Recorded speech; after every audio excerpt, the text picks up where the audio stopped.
From CBS 2 News, this is a special report. I believe this is a moment for national change and national reform. And I think it can be a positive moment for this country, but it has to be done intelligently.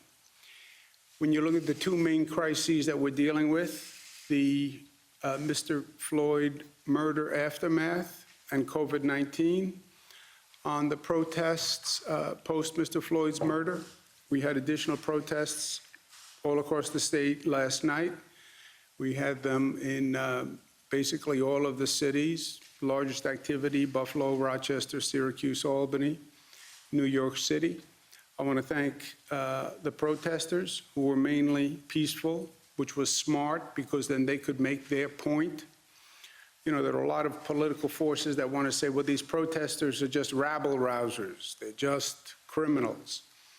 They're not. They're young people. They're racially diverse. They're white people. They're African-American people. They're Latinos. They're just the young people who represent a cross-section of America who want change. There is also looting going on. And some people would like to say the protesters are the looters. No, they're not.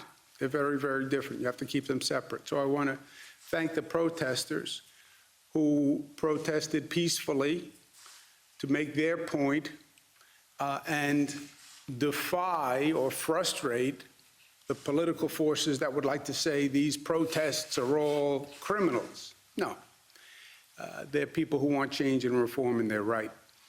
And we have to keep the two separate, and the protesters have to help us keep the two separate, and they did.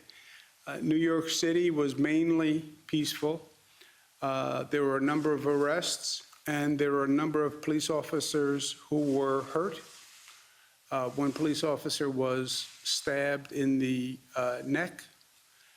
Two police officers had gunshot wounds, I believe both to their hands.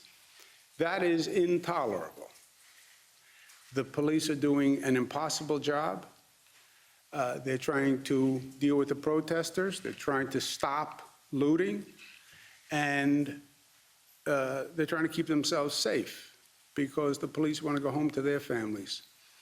There is no tolerance for violence against the police officer, period, in any part of this state, period. I also want to reinforce to the New York City district attorneys, you have scenes of looting that are on videotape that are indefensible and inexcusable. Looting is criminal activity, number one. Looting now is exploiting this situation with the protests. They know that the police are going to be busy with the protesters. They're then using that as an opportunity to loot, and that is inexcusable.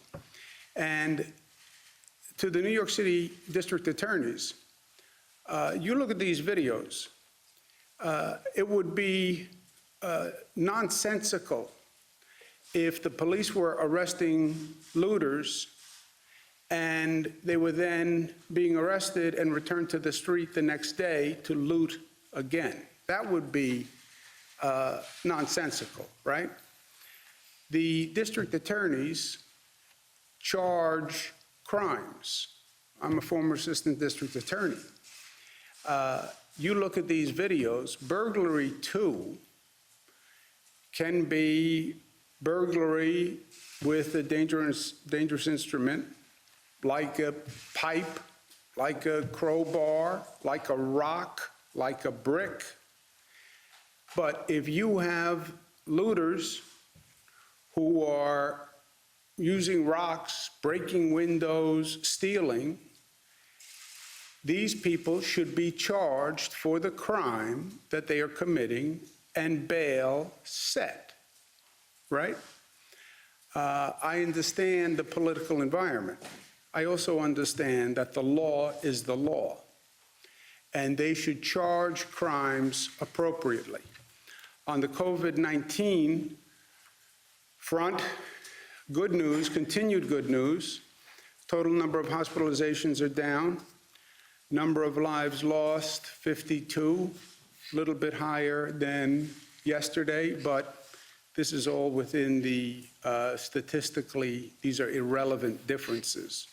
I don't believe the system is this statistically accurate. So we're seeing a continued decline there, although obviously 52 lives lost are 52 too many. But we see that overall movement is still in a positive direction. Few more facts so people understand exactly where we are and how far we've come. The testing is the most immediate data on where you are. Testing is, you test people yesterday and you know how many people tested positive yesterday, okay? We do about 50,000 tests per day. Is that a lot or a little? It's more than any state per capita. It's more than any country per capita. And one day we'll talk about how New York was able to ramp up their testing to be the testing capital of the world. But 50,000 tests per day. That is an immediate snapshot of where you are. 50,000 tests yesterday. Long Island, 2% test positive. New York City, 2% test positive. Western New York, 2% test positive. Capital Region, 1% test positive, okay? Which is remarkable in many ways. It's remarkable in comparison to the other. If you remember, New York City was much higher than upstate New York. And now you see Long Island, New York City, Western New York, all about the same. Capital District a little lower, but again, these numbers, when you get that close, I wouldn't rely on them. But look at how far we've come. Long Island was 2% yesterday. 2 weeks ago it was 4%, double that. I'm sorry, 2 weeks ago it was 4%, double that. 4 weeks ago, 1 month, it was 11%. 6 weeks ago, it was 20%. We went from 20% to 2% in 6 weeks. Well, what difference does this socially distance make, masks make? I think it's all a bunch of malarkey. Oh, really? Then you tell me how those numbers dropped like that. Everything we have done is smart and is working. And it's in the numbers. It's not my opinion, it's not my theory, it's not because I'm from New York, it's not because I'm a Democrat. It's in the numbers. New York City was 26% 6 weeks ago, 2% today. Western New York, 15% down to 2%. Capital District, 12% 6 weeks ago. 6 weeks ago was like yesterday. So we're making great progress. But as fast as these numbers came down, is as fast as these numbers can go up. As fast as these numbers come down is as fast as those numbers go up. I was speaking to somebody this morning, I used a bizarre metaphor. I lost 5 pounds over the past 10 days. Yay, okay. You lose discipline and you go back to your old eating habits and non-exercise habit, you'll put those 5 pounds right back on over the next 10 days. It came off, it'll go right back on. It is a tortured analogy for this situation. This is all a function of our behavior, nothing more, nothing less. On the reopening, reopen with caution. Why? Because we've seen too many examples of reopening where they didn't do it right and it boomeranged, period. You look at the states that opened fast, without metrics, without guardrails, it's a boomerang. And it's not just 1 or 2 states as an example. North Carolina, look at these numbers of these other states. Look at when they opened and look at the line after they reopened. North Carolina, South Carolina, Texas, Arizona. Look at those numbers. This happens in New York. With our density, we go right back to where we were. And it's not the exception. It's almost the rule.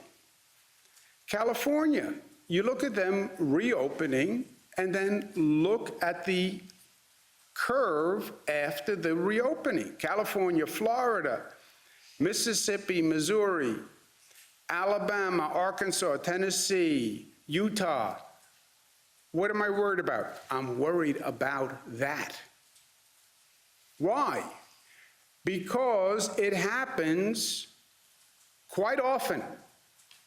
As a matter of fact, it probably happens more times than not. And if we're not smart, that's what's going to happen here. Sweden had a different policy. Sweden didn't do the full close down. They did a limited close down. And everybody said, oh, well, why don't we do what Sweden did? I said, well, we're not Sweden. And who knows that what Sweden is doing is actually right. The lead person for Sweden, who came up with the plan, we don't have to close down, now says, oops, maybe we should have closed down. More people died than had to die. Even the countries that did it right and then reopen see this second wave, this second spike where the numbers go up again. So I'm not a nervous Nelly. I just read the numbers. With the protesters, they could actually compound the situation. Why? You have 30,000 people who've been protesting statewide.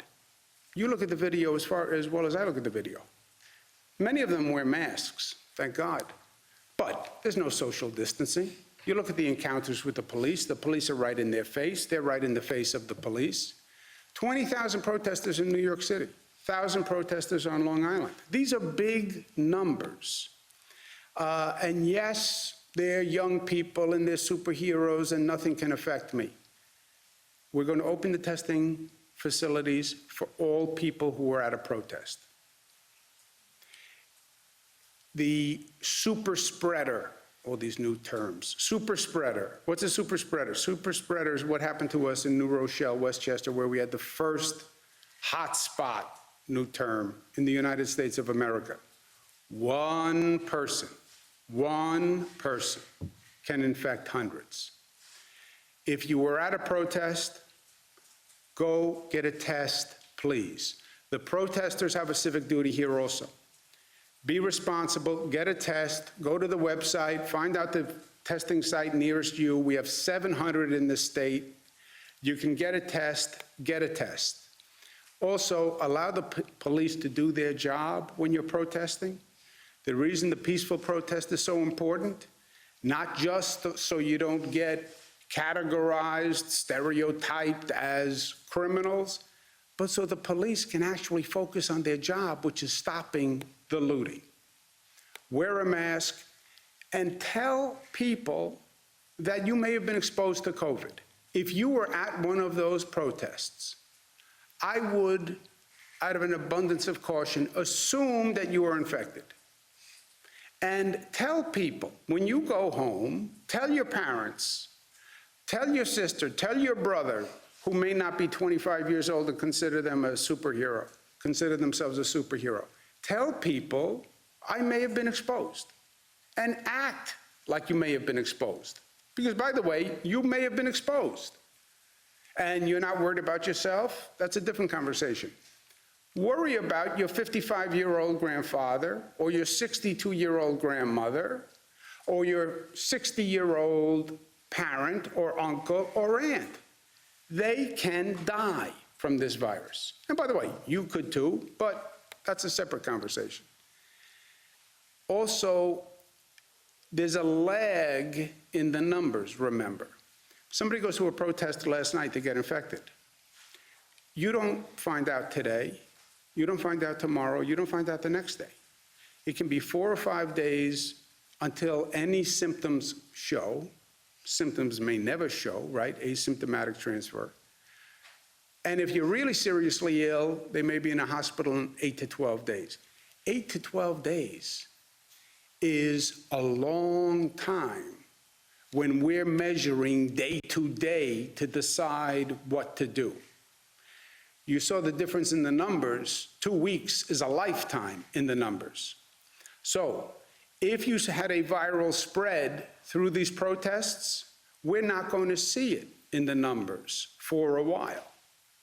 And in the meantime, we're making all these decisions on reopening. So it's important that people act responsibly for themselves. You went to a protest, get a test, tell people, act as if you may have been exposed. New York City enters phase 1 Monday. With all of this going on, New York City had the highest number of protesters. We have to be smart. The protesters themselves could wind up causing a spike. So we have to be smart. The businesses that were looted, and look, the other reason why I'm saying to the district attorneys, they should take these looters and punish them for what they did. Many of the businesses they looted were mom and pop businesses in distressed communities that were struggling in the first place. In New York City, Rochester, many of these businesses were essential businesses for the poorest communities in those locales. And they looted mom and pop stores that don't have the resources to rebuild and reopen. So we're going to do everything that we can do to help them. Department of Financial Services, DFS, regulates the insurance industry. They're going to direct insurers to expedite all claims for all looted businesses, free mediation services to accept photos as proof. If a looted business has trouble with their insurance company, go to the Department of Financial Services, the website, and they will provide relief. Because the numbers today are good, we're going to act on the data that we have. We're going to go to outdoor dining as part of phase 2, and that affects all the communities that are already in phase 2, and there are a number that are about to enter phase 2. Westchester, Rockland, Hudson Valley go next Tuesday. Long Island goes next Wednesday. Remember what outdoor dining is. It is outdoors. That's why it's called outdoor dining. I know you have a lot of restaurants that want to open. This doesn't say restaurants open. The enclosed spaces are an issue. Outdoor dining, there's no roof. There could be a canopy, but it is outdoor space. It's open air space. The wind is blowing. There's ventilation. It's open air space. You're still 6 feet apart. Wear face coverings. And there's points in the guidelines that are online. But I want to stress this is outdoor dining space. It's not a restaurant with the doors open. It is outdoor dining space. School year is coming to an end. I know a lot of graduates are disappointed. We're going to allow drive-in and drive-through student graduations. We're going to keep evaluating. I get this on a personal level. My Michaela graduated college, was supposed to graduate college this year. Well, she did graduate college this year. She just didn't have the ceremony. And, you know, she worked so hard, and it's one of those real moments in life, going to a college graduation or a high school graduation. So not to have the graduation is painful. I get it. As soon as we can do it, we will. If there's a way drive-ins or drive-throughs can be helpful, I hope that makes a difference in the meantime. I talked to Michaela about it. Look, this is just a bizarre time. It's a time they'll write about in the history books for years to come. They'll talk about for years to come. I've said all along, it's also a time of reflection, value changing, learn about yourself, learn about your family, you learn about people. I said to Michaela, what do you want for graduation? Any other year she would have said money. She just goes for the money, and then that allows her to get what she wants to get, so there's certain logic to that. This year she said to me, I want something that means something to you. I said, what does that mean? She said, well, I want something that just means something to you. I said, how about I give you money and then you buy something that you think? She said, no, I want something that means something to you. She would not have said that at any other time but for this. I think it's changed all of us. It's given us all a different perspective. I'm going to give Michaela my watch. Made me think, what means something to me? What means something to me? I'm going to give her my watch. It means something to me. It's the best thing I have that my father gave me. My father gave me the watch when I was elected Attorney General, my father and mother. So I've had it for about 14 years, but it means something to me. So she won't be able to wear it because it's a man's watch. Maybe she can, but it means something to me. And you know what? It's a smarter gift. It's a better gift. Means something to her, means something to me. And this whole period has brought us to a deeper place as a family, for my own family, and for myself. But I get what it's like not to have the graduation. Today at 2 o'clock, we'll have a moment of silence statewide in respect for Mr. Floyd and his murder and his family's pain and grief. And as a symbolic moment to say, we understand what happened, we're sorry, we grieve, and this is an injustice that should never happen again. And we're going to act in the state of New York.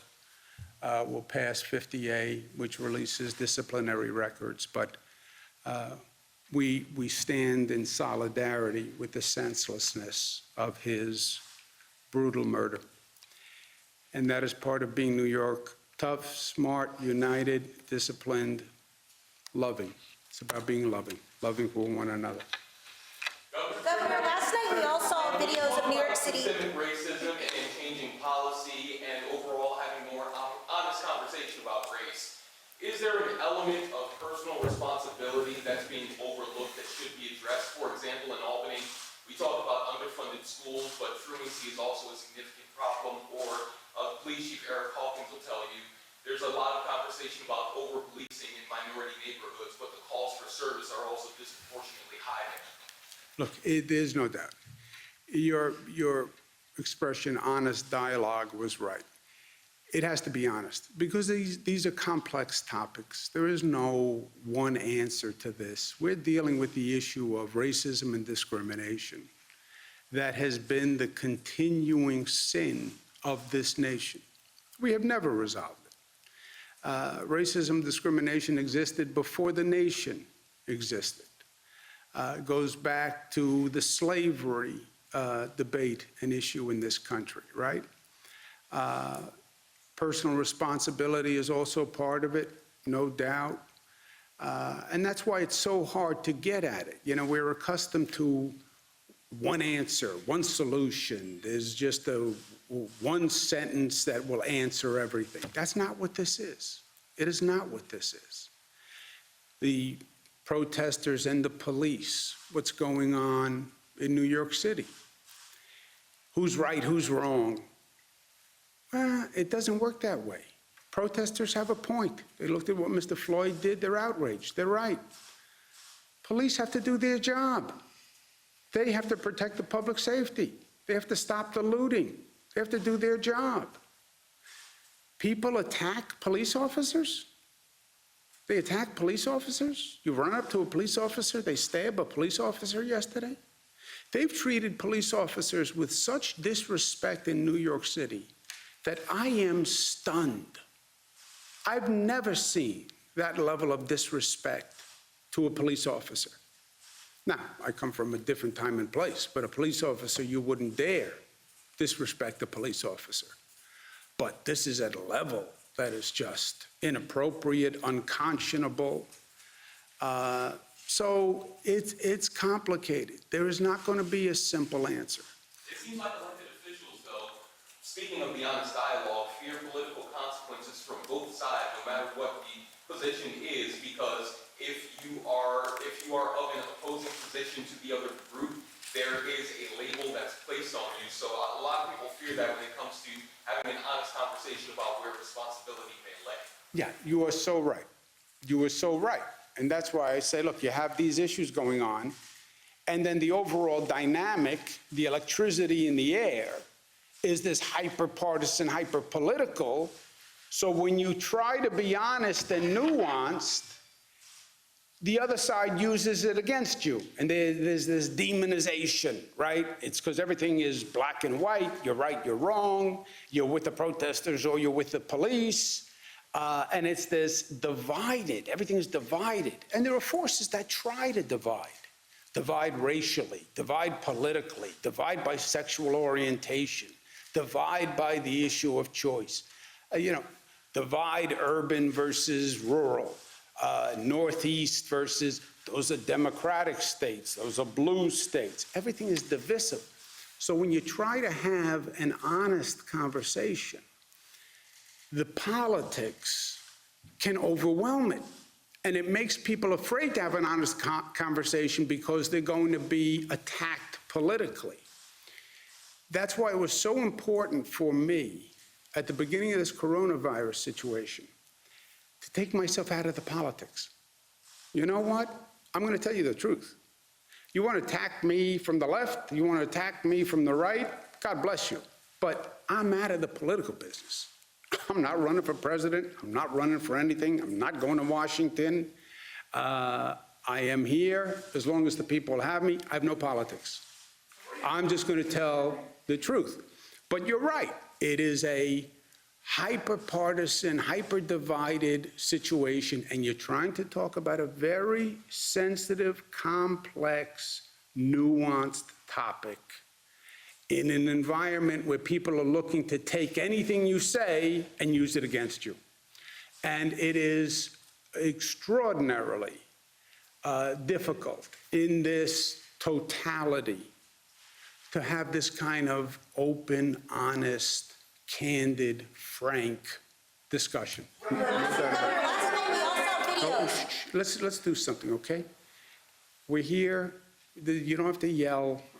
My hearing still works. And we'll just do this in a semi-orderly way so we show people that New York can be a decent, safe, loving, united. Mr. Spector? Well, we're New Yorkers, right? Yes. Oh, I know that. Just want to follow up on that. How do you address that as a leader and as a state, this issue of racism that you're seeing now as a result of the situation that we're in? What was the first part? Well, just how do you deal with that as a leader and as a state to try to address this divide that you're seeing? Joe, how did I deal with COVID? By the way, how did I deal with the issue of marriage equality? How did I deal with the issue of gun safety? How did I deal with the issue of minimum wage? I just tell people what I think. And I give them the facts first. Here are the facts. Here are the facts. Not Democratic facts, not Republican facts, just facts. You turn on all this cable news, you have like Democratic facts and Republican facts. You can't have a Democratic fact, and you can't have a Republican fact. A fact is a fact. A number is a number. You can't change it because you're a Democrat or a Republican. I give them the facts, and then I tell them, this is what I think. I'm in a political position. I represent Democrats, I represent Republicans. I represent independents, I represent conservatives, I represent Buffalo, I represent Manhattan. I don't have that political tension to me, I'm not running in a Democratic primary for president. I'm not running for anything. So I give you the facts, and then I tell you what's honest. I tell you today, DAs should charge these looters. They should charge them with burglary too, and they should be held and set bail. I believe that. The DAs, you attack a police officer, you hit a police officer with a brick in the head. If he wasn't wearing a helmet, he'd probably be dead. Charge people criminally and hold them liable. Mr. Floyd gets killed by police officers. They committed murder. Charge them with murder. Not because I'm a Democrat or Republican, but that's how I see the facts. You want to disagree with me? Disagree with me. You want to agree with me? Agree with me. But I separate the facts from the opinion. I give you the facts first, and then here's my opinion based on those facts. And if we have a disagreement as opinion, fine. That's fine.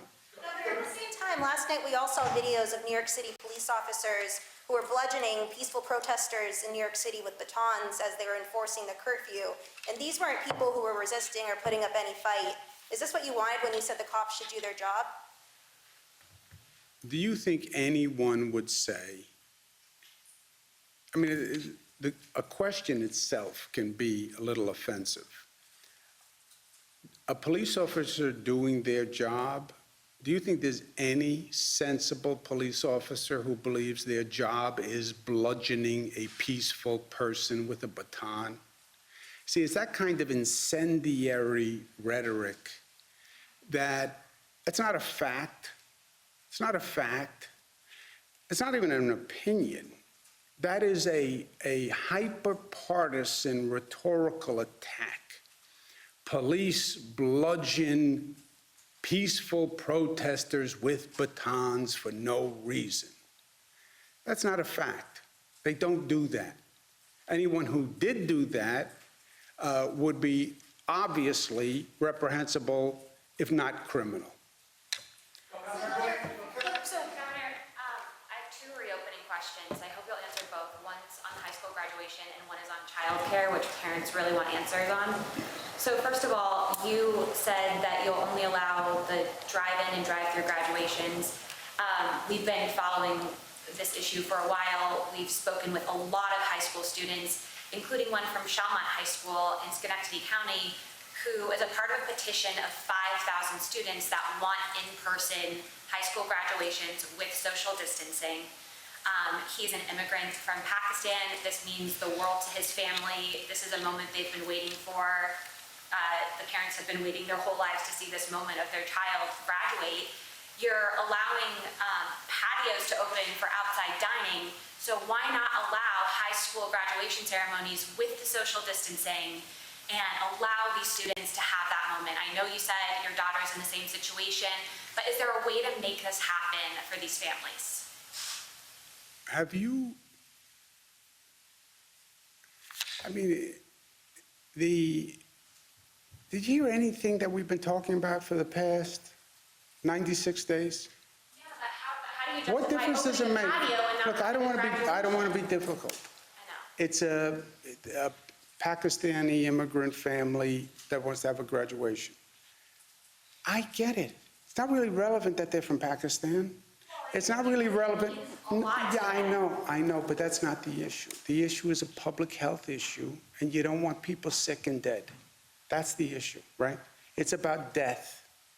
It's about balancing the risk versus the reward, balancing the desires and wants versus the consequences, right? We went through New Rochelle, Westchester. People went to a ceremony. They were having a celebration and a religious ceremony. Beautiful, of course you should go. Yeah, people died. People died, right? So, yeah, I know everybody wants to go to a high school graduation. I get it. Not if they're going to die, right? Okay. Go ahead, Bernadette. Are you asking prosecutors to, on their own, up charges for looters? Not up charges, Bernadette. What would change? Charge appropriately. Charge appropriately, but right now, burglary 2 only counts if you're entering someone's dwelling, not somebody's store. Just That would charge burglary through. appropriately. Charge appropriately. So are you giving them judicial discretion in this sense? No, charge appropriately. Look at the facts, look at what they did, and charge appropriately. That's what I'm saying. Don't feel, well, there's a political environment where I don't want to charge because it's not political to hold people accountable for crimes. The law is the law. The law, we have to be very careful at times of high political pressure that people still enforce the law as the law. Police enforce the law. Police have to do their jobs in a political environment or not. DAs have to do their jobs, enforce the law. I'm not interested in a political enforcement of law. I'm interested in enforcing the law as the law. You had a point, Melissa? Yeah, if I could. So Penal Law 140.25, Subdivision 1, applies to stores. It applies directly to looting. I think what you're referring to is the changes that we made in the budget that applies to dwellings, which actually aren't even in effect until July 3rd, right? Because there was a 90-day lag. This has always been the law. It wasn't changed in the budget. And it says that bail could be set if a person is A, carrying a dangerous instrument, which includes a rock, B, uses a rock, brick, or the like to break the window to gain entry, or C, another participant acting with the defendant that did A or B. That is burglary 2 under Penal Law 140.25. So I understand some of the district attorneys may feel uncomfortable charging that as Burg 2 because traditionally they charge that as Burg 3, but they have the tools available to them, and I think what the governor is saying is they should use them. So are they incorrectly applying the law at this point? Yes, they're not using the tools that are available to them. This is the opinion of our counsel's office as well as the legislative counsel's offices, which wrote the law. Yeah, but there's no incorrect. It's not a blame. I know it's about, you want to, who's to blame. I'm not blaming anybody. Look at the facts, look at the law, enforce the law as the law without political pressure. Governor, just return to last night. In Academy Plaza in Brooklyn, the police did use batons and they did use physical pressure to try to disperse protesters. Some protesters were injured. What do you make of those tactics, and is that appropriate for clearing our curfew? Police have to enforce the law. If you are violating the curfew and you refuse to leave, so you continue to violate the curfew, the police officers have to enforce the law, which is you are supposed to be off the street. But the use of batons seems particularly violent, particularly when all of these protests are about police brutality at its essence. So is the use of batons and physical violence or force Well, a baton, I didn't see any, I don't know what you're talking about with Academy Plaza in Brooklyn. But when you say use a baton, what does that mean? Did they hit somebody with a baton? That's what our reporting shows. Your reporting says they hit somebody who didn't do anything wrong. Well, if they hit somebody, if somebody's standing there and they just walked up to somebody and hit them with a baton, clearly that's wrong, right? But I don't believe that's what happened. On 58, do you expect, If they did do that, it's wrong. on 58, do you expect that to be a full repeal that the legislature will go for, or will it be a modification to address some privacy concerns that PBAs have raised? Well, there are a number of concerns about 50A, about how you do it, and I'll work with the legislature. We haven't had any specific conversations yet. Let's take one more. Dan? 5 years ago, you signed an executive order having the Attorney General look at police-involved deaths. Do you want to see the legislature codify that finally as they consider these bills over the next few weeks? And are there ways to strengthen it? I'm sorry, did you say 5 minutes ago I signed? 5 years. 5 years ago. Yeah, I was going to say. Well, you realize how smart that executive order was now, right? Because those are the reforms they're talking about that need to be made. We did that 5 years ago, and again, by executive order, not by the law. I tried to change the law, which sort of vindicates this whole movement, right, that's out there. Even in New York, I couldn't get the law change passed. That's why I had to do it by executive order, and that was 5 years. And I believe this is a common sense reform. I don't believe the DAs should be investigating police abuse of their police force. Why? Because conflict of interest works on 2 levels. The reality of a conflict of interest or the perception of a conflict of interest. why would people believe, especially in this charged environment, that any prosecutor who works with that police agency day in and day out is now going to be the independent reviewer of abuse? Just common sense suggests if you're working with those people day in and day out, and you're going to work with them tomorrow after you make this ruling, how are you independent? And the whole situation here is about credibility, that people know this is a fair justice system.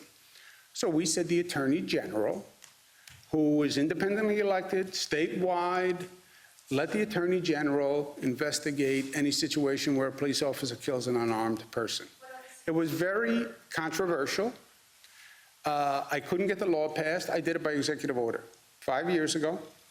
And now, today, they're still saying, oh, we need a reform like. Thank you very much. I did it 5 years ago. But I believed it 5 years ago. I believe it today. I believe it should be done on a national level, where we should have a system in this country where we say a police abuse case cannot be handled by the local prosecutor who works with those police day in and day out. And that is the law in this state by executive order. If they want to codify it in law, great, but I wouldn't water it down or modify it. I'd rather keep it nice and clean, if only by executive order. I'm going to go to work. Please, what about the state We're police? local highway superintendents who tell us you're trying to get reimbursed for the public works projects, and the system's been frozen. Should they stop doing those public works programs, or will they eventually be reimbursed by the state? Do you know this, Mr. Brown? These are for projects that are ongoing. They'll eventually be reimbursed by the state for those projects that are already started and that are ongoing. Is there a